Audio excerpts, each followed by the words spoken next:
RSOs and community organizations took the opportunity to recruit help from U of I students at the volunteer fair. The fair is hosted every year by the Office of Volunteer Programs. Organizations like Crisis Nursery depend on area volunteers to keep their program running smoothly. Volunteers rock babies and play with toddlers. We're able to say yes to more families because those volunteers show up and help us with the children. So without the volunteers, we couldn't provide care for as many children as we do, and we couldn't provide help to as many families in this county as we do.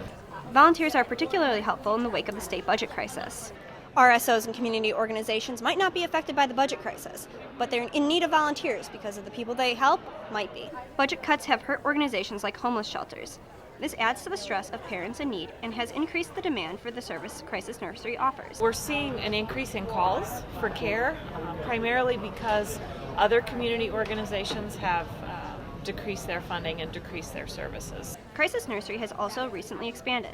So between the extra space and the increase in demand, having UI students volunteer is a must. With organizations in need of volunteers, taking time out of busy school schedules is important to keep the surrounding community running. We all have goals and we want to meet, but at the end of the day, we all have to help each other, or else as a society, we're not going to grow. Getting U of I students into the community is also important for individual growth. You know, you always want to give back and make sure, you know, we're going somewhere great with our lives, but always to give back. And like getting in that habit now before we get older, I think is amazing.